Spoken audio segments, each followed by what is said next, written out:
Hello friends, welcome to Right Clicks with Saravana. A highly qualified person joined as a professor in a college. The principal, while allotting a class for him, warning him, it's a many rude students are there. You need to tackle them effectively. So the professor went to the class and he started taking class. And as expected, some many unruly students were disturbing, somebody was whistling repeatedly. So initially for 2-3 days it was happening, the professor could not concentrate, but he tried to, convince the people, but they were not convincing. The fourth day, what he did, he just stopped his lecture and he has started telling the students that, okay, I think you are all bored with my class, not interested. So let me tell you a story based on my last evening experience. So the students also got interest. And the professor said, by end of the story, you all will be jealous with me. So the students got curious. Okay. So the professor started explaining. Last evening I went out for a party. So after the end of the party, when I was coming back, so there was a very beautiful girl with attractive dress, requesting for a lift. So I was happy to give her a lift. And I tell you, we had a wonderful time for 3 hours. So we introduced each other, we shared many things, So we exchanged our numbers, we decided to meet often. And in fact, today evening also we are meeting again. But when I was dropping her, so she said, my brother is also studying in your college. So I asked for his name. She said, you need not know his name, you would know him because he has a great skill. I asked, what is that skill? He is known for his whistling skills. He is a great whistler. So he ended up like this, and all the students in the class, they all started looking at that particular one person who was a whistler.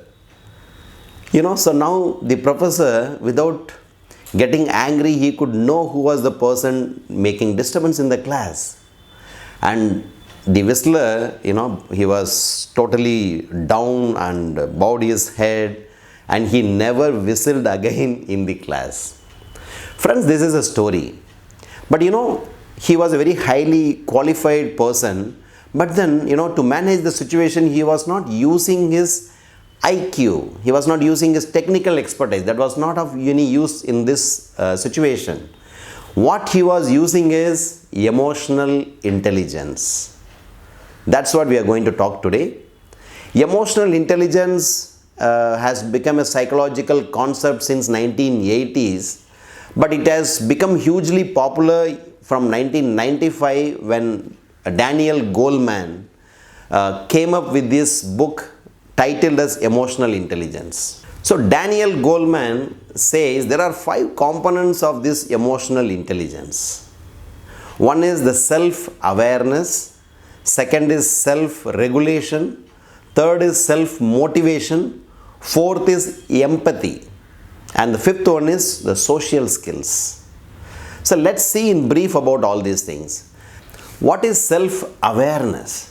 Self-awareness is basically the ability to recognize and understand our own emotions, and also to understand the impact of our emotions or actions or moods on others. So how exactly we can improve this self-awareness skill? By having a constructive feedback from your peers, from the juniors, from others. And second one is journaling, noting down your actions on a daily basis, your moods on a daily basis. That also will help. And the people who are having very good self-awareness skills, they are expected to know their limitations and their strengths very well. Now the second, self-regulation. Self-regulation is basically the ability to manage your emotions. This doesn't mean like, we need to be hiding our emotions, hiding our feelings, or we need to put your emotions in the lockdown. No. It is basically the ability to regulate the emotions in such a way that you will be expressing the emotions appropriately. Appropriately means, in a timely manner. So this also like involves accepting and recognizing your own way of expressing emotions, and finding ways to manage difficult situations, and also reframing the situation. It's very important skill, reframing the situation. That's very important skill. Reframing the situation. So now the third one is self-motivation. The people who are with high emotional quotient are not really influenced much by extrinsic rewards like fame or money or postings or recognitions. No, they will be internally motivated. They are like intrinsic factors. So that means they will have their own goal setting, and they will be passionately working towards that. So how one can improve this skill? Some tips could be like, setting a measurable small goals and achieving them, and celebrating those, results also. So that's one way of doing. That's self-motivation. The fourth one is empathy. Empathy, we all know, it's basically the ability to understand the feelings of others, and also to understand the power dynamics working in any relationship, whether it is a professional life or in a personal life. That's a very important skill considered essential for emotional intelligence. So now how one can improve? In my opinion, primarily it is by active listening and also sharing your own thoughts. So I think they will really definitely help in improving one's empathy. And the fifth one is social skills. It's nothing but building relationships, ability to build relationships and maintain them also.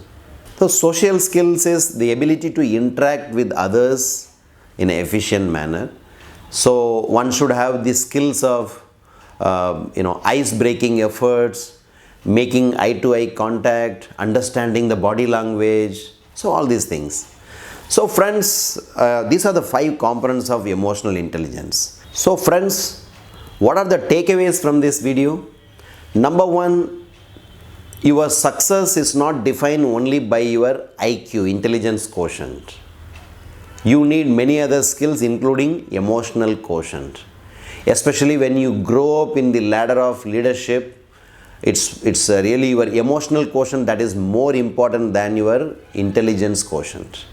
So as HBR, Harvard Business Review, aptly put it in their cover story once, technical experts should never be on the top.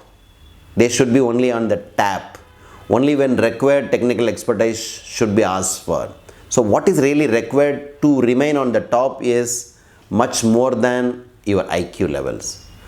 And the second one, what really differentiates between the great leaders and not so great leaders is primarily the ability to recognize, understand yourself, your emotions, and also the emotions of your team, and regulating and managing yourself and your team in a very efficient manner. So the people with high emotional quotient are really expected to be the great leaders with great leadership skills. And the third one, as the science has already proved beyond doubt, that all these emotional quotient skills are not inborn, or actually can be learned. Once you put in efforts, one can really learn these skills and improve your performance and improve your leadership skills. So friends, that's all in this video, all about emotional intelligence. I'm sure you would have liked this video. If so, please subscribe to this channel. Until I see you next week, bye-bye.